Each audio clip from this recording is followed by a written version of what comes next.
Hey, what's up guys, it's DarkArmedDuelist, and today I'm going to be doing a Spellbook Invoked deck. Now this deck is actually something that I've been toying around with long before the reprint of Invoked.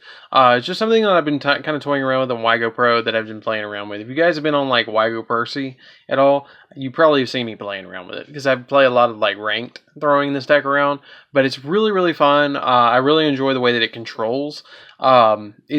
It's a lot of fun. It's a really good deck. But before we get into this, guys, don't forget to like, comment, subscribe, hit that bell down there so you can become a part of the notification squad, and let's get straight on into it.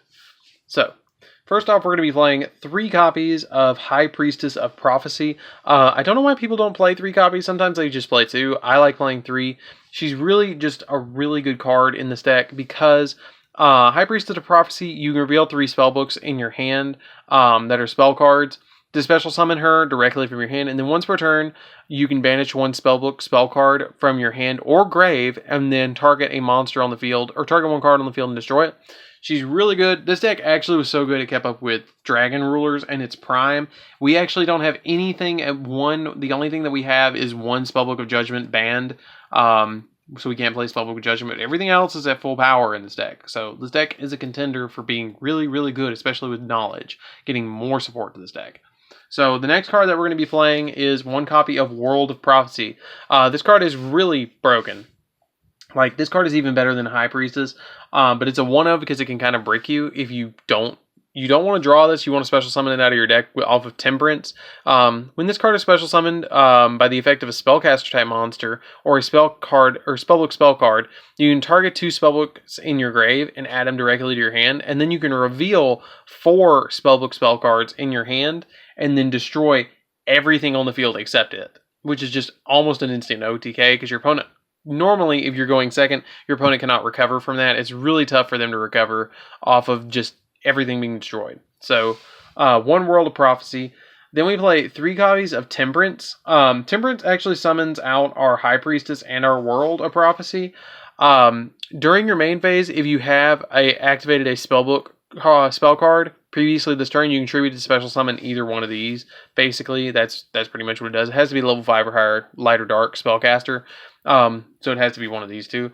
But you cannot special summon another level 5 or higher monster during the turn you activate this, so you have to remember that you can't invoke your opponent that turn, so that's important.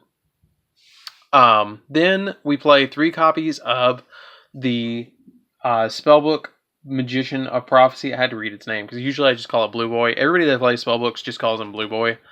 So we play 3 copies of Blue Boy. So that, I mean, basically what Blue Boy does is when you normal summon it, you get to add a spellbook spell card from your deck to your hand, which is pretty good. And then for the final 3 spellcasters, we play 3 copies of Alistair the Invoker. Alistair the Invoker, when it's normal summon, or you can send it from your hand to the grave, the target fusion monster you control, and it gains 1,000 attack and defense, which is pretty good, so he's a hand trap. And then if this card is normal or flip summoned, you can add an invocation from your deck to your hand. So he searches his own fusion spell, which is really good. But we need 3 copies of Alistair to go into so many different plays in this deck. I wish I could play like 6 Alistairs in this deck, but I can't. So we play 3. We play enough draw power in here that we're going to draw them in the first turn. And go into our Invoke fusions pretty quickly. So the only problem that I see with this deck is that I have a couple of cards that I want to normal summon. Like if I draw multiples of these, I'm like, oh my god, which one do I actually want to normal summon first? How do I want to play this duel? And it ultimately depends on who I'm playing against and what I'm playing against.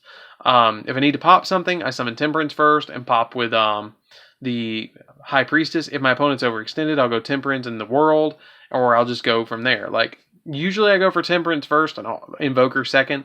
But that's just the way I play this deck. But if I need to control and I'm going first, I go Alistair first. So that's it for the monsters. Very small monster count. Spellbooks have always had a very small monster count. So for the spell cards, or the spellbook cards, because there's so many spells, I'm going to have to break this up into 2 parts. Like, not 2 parts of the video, but like laying them down twice. So we play 3 copies of Spellbook of Secrets. Basically, this adds any spellbook card from your deck to your hand.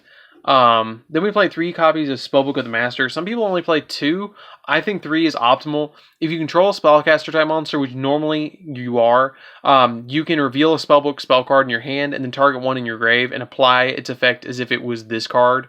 So basically, like if you have knowledge in grave, you can reveal a spellbook in your hand and then target knowledge engraved, send another card to grave, and you get to draw 2 additional cards. So Masters is amazing, or Masters are crazy good. Like, it's probably my favorite Spellbook card. 3 copies of Spellbook of Knowledge. This card's kind of like Pot of Greed in a way. You send either a spellcaster monster from you control, or one other Spellbook spell card, or Spellbook card in general that's face up or in your hand to the grave, and then you get to draw 2 cards. So it's a definite 3 of in this deck. You never want to play less than 3. 3 copies of Spellbook of Fate. Some people have criticized me for playing 3 Fate. I think 3 Fate is great. I might bump it down to 2, but I really like 3. Fate is just the control card of this deck besides Makaba. Basically, it has 3 different effects. You can banish Spellbook cards from your graveyard, either 1, 2, or 3, and depending on how many you banish is the effect that's applied. If you banish just 1, you return a set, spell, or trap on the field to your hand. If you do 2, you get to Book of Moon something. Or you get to reverse Book of Moon. You get to flip a face-down defense position monster, or face-up attack position monster. Change 1 monster on the field to face-down defense or face-up attack. So it flip-flops monsters. And then the 3 effect is the one I usually do, and it's banish 1 card your opponent controls. So you don't target with it. So that's really important, is you don't target. So that's why I play it at 3. Then I play 2 copies of Spellbook of Power. Power is really good with Master, because you can double up on your searching with Power, because it lets you make a spellcaster type monster you control gain 300 attack, or not 300, 1,000 attack, and if it destroys an opponent's monster by battle, you can add a Spellbook spell card from your deck to your hand. So if you activate like Power and then activate Master, you can double up on your searching, which is really good. And I love that. That's one of my biggest combos in this deck, is I activate Power on like Blue Boy or High Priestess, and then I activate Master, target Power and Grave. Its effect gets applied as though it's Power, and so it's like I get 2 powers on the field at once, and I get double searching, which is crazy cool. Then I play 1 copy of Spellbook Eternity. Eternity lets you target a banished Spellbook spell card and add it to your hand. That's pretty much all it does. It recycles. 1 copy of Wisdom. Wisdom is you get to target a spellcaster type monster, and it's either not affected by spells or traps. So it's kind of like almost like Infestation Pandemic in a way. 1 Spellbook of Life. It's kind of like Monster Reborn. You get to banish a spellcaster type monster from your grave and reveal a Spellbook spell card in your hand to target 1 spellcaster type monster in your grave and special summon it. So you banish a spellcaster from your grave, reveal a spellbook, and then special summon a spellcaster from your grave. And then it gains attack, or gains level equal to the monster that was banished for this effect. So if you banish like a Blue Boy and you special summon Priestess, she'll go to level 9. So not really that big of a deal, but hey, it's there. Then we play 2 copies of the Grand Spellbook Tower. Tower is a searcher in the way. During your standby phase, a lot of people don't really utilize Tower as well as it should be. Once per turn during your standby phase, if you have a spellcaster type monster on your side of the field or in your grave, you can place a Spellbook spell card from your grave on the bottom of your deck. Then if you do, you get to draw a card. So it's kind of like you get to draw 2 during your standby phase. It's a really good card, and you really want it on the field. But it kind of breaks at 3.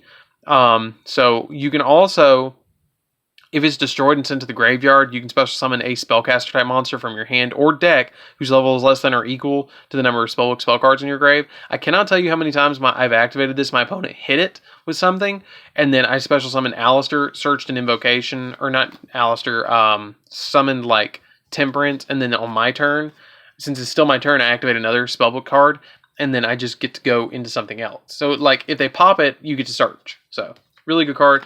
That's it for the Spellbook spell cards. Let's get into the other spell cards really quick, and then I will get into the extra deck, guys. So for the other spell cards, we play a Super Polymerization, because we can now. It's at 1, and it's always fun fusing one of my opponent's cards. 1 copy of Monster Reborn, because we can reborn a lot of stuff in this deck. 3 copies of Invocation. I think 3 copies of Invocation is optimal, because every single time you see it topping, people are playing Invocation at 3. You want Invocation fast. This deck has a lot of draw power, and you need Invocation as quickly as possible. I play 2 copies of Magical Meltdown, because Magical Meltdown is a Alistair searcher, so it's kind of like you're playing 6 copies of Alistair, but it's not. When you activate it, you get to add an Alistair the Invoker from your deck to your hand, and then the activated effects of your fusion monsters cannot be negated. Like, they can't negate the summon of your fusion monsters, which is kind of cool. But that's it for the spell cards. Let's get into the one trap that I play really quick, and I will show you that, and then we'll be into the extra deck. So I play one copy of Omega Summon because it's searchable off of the Invoker of Madness, the Link monster. You target any number of banished invoked monsters with different names, and you get to special summon them in defense position, which is just like a swarm card. It doesn't come up all the time, but it can come up quite often. If you activate this and resolve it, you're usually going to win. So that's it for the main deck, guys. Let's get into the extra deck. And don't forget to hit the bell so you can become part of the notification squad, guys. So we're going to play 2 copy of Invoked Makaba. Makaba is really good. Once per turn, when a spell or trap is activated, you get to quick effect send a card with the same type monster, spell, or trap from your hand to the grave and negate the activation if you destroy it. So basically, the majority of the time, you're going to be discarding spells to pop spells, but you will have times that you have a monster in hand to negate a monster effect. So Makaba is good at 2. Sometimes you will summon 2. I play 1 copy of Elysium. Because you can make it in this deck pretty easily. Like, if your Makaba gets destroyed, you can do that really easily. Like, it's really easy to go off with this. Because all you have to have is a invoked monster and then a monster that's special summon from the extra deck. So if your opponent special summons a monster from the extra deck and you have Makaba in the grave, you can activate Invocation and then special summon this. And it counts as every single attribute on the field. And then once per turn during either player's turn, you can target 1 invoked monster you control or in your graveyard, banish it, and all monsters your opponent controls with the same attribute as that monster, which is really good, because if you know what your opponent's playing, you can summon the particular invoked monster and then play this in defense, and, like, what are they going to do? Like, this card is really good, and I don't know why more people are not playing Elysium. And plus, it's beautiful. Then I play 1 copy of the Big Earth one. Basically, it's a 3,000 attack stick. That's about it. 1 copy of the Trio, Invoke Trio as I call it. That gains 200 attack for each card your opponent controls, and then this card can attack all monsters your opponent controls and it inflicts piercing damage. So, like, activate Scapegoats against me with an Ash Blossom in your grave. I dare you. I really dare you to do it. 1 copy of Ragin. I don't make this as much as I would like to, but it happens from time to time. Basically, it's a Book of Moon. That's about it. 1 copy of the Water Invoked.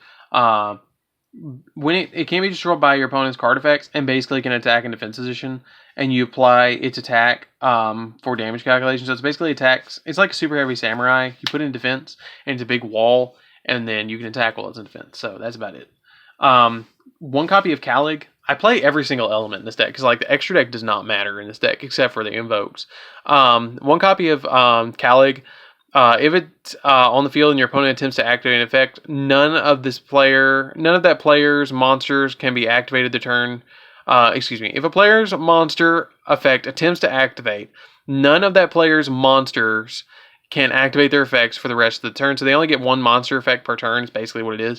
And then when this card is face up on the field, each player can only attack with 1 monster. It's kind of like Dark Door in a way as well. But, like, it only has 1800 defense, so it's kind of vulnerable to being killed by battle. And then because we have Super Poly, I play a Mud Dragon because it's new, and Mud Dragon goes with Super Poly. Really easy. Then I play 1 copy of Red Eyes Flare Metal because you can make it with the High Priestesses. If you want to, you can take out any of these that you want to and play Galaxy Tomahawk in Flare Metal's place. I didn't want to, but I wanted to play Flare Metal because I love Flare Metal. 1 Summon Sorceress because it's Summon Sorceress and you need it.